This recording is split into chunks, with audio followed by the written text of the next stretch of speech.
Thanks very much for your patience. I'd like to introduce next Dorothy Alexander.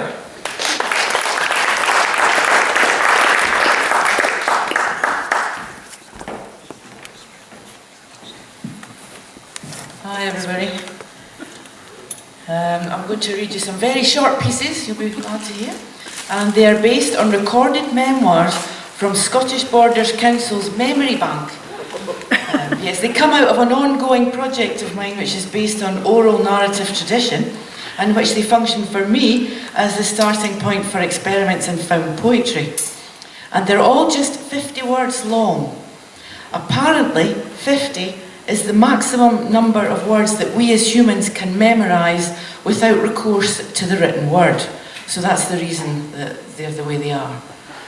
I was delighted to discover that the Mac in Mac Arts refers to Duncan McKinnon, the legendary Galashiels music promoter of the 1960s, because there are quite a few stories about him in the archive.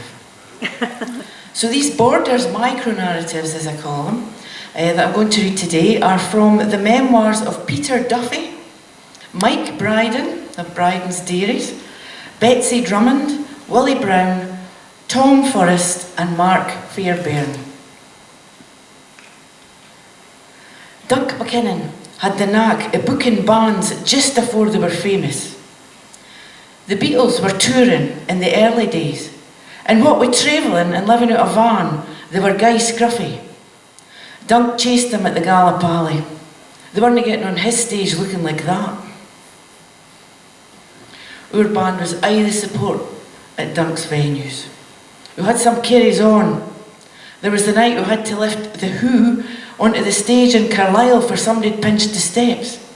And another night we lent Sandy Shaw all our equipment because she'd had a crash.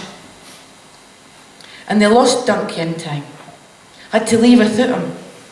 They found him in the middle of the one big roundabout outside Carlisle. Out for the count with drink and all the door money in his hand. So for a laugh, they hid it in the van before they bundled him in. And the next few might give those of you who are familiar with Bryden's Dairies a little nostalgia.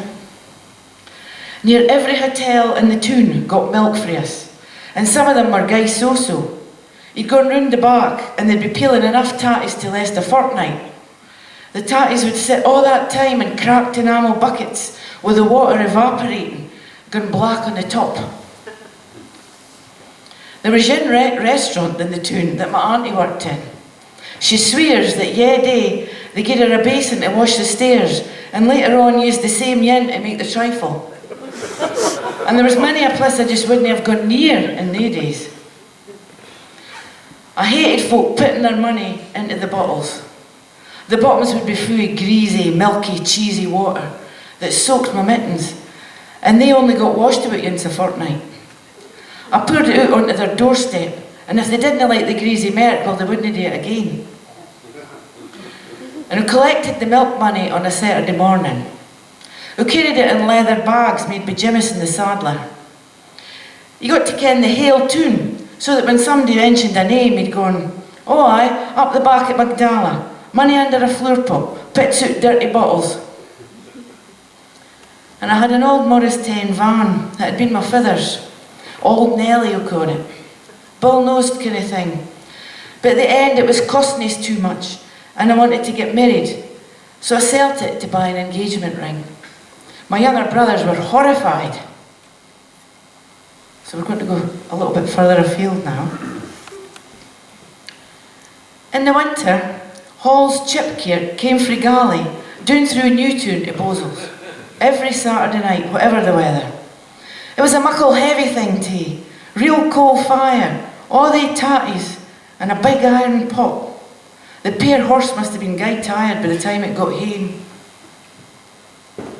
Tate's horses strained to pull muckle cartloads of gravel out the Tweed. The water draining out fairly shushed and sparkled. There'd be a trail all the way back to Bozels.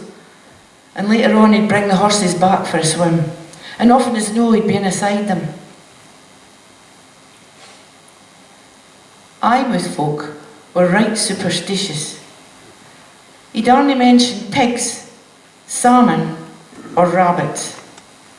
Meeting a minister or a priest, gieing anybody anything out your house on a Sunday, hairy women and goldfish were all unlucky.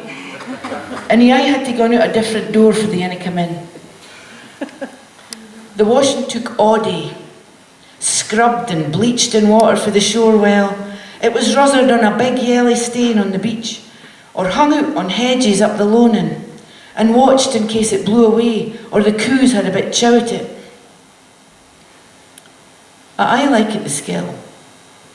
The teachers were all awfully nice, till I got in with Miss Ann Kerr. She was fair handy with the taws and the ruler. It was in her class that I learned to pray. I prayed every night that she'd be dead in the morning.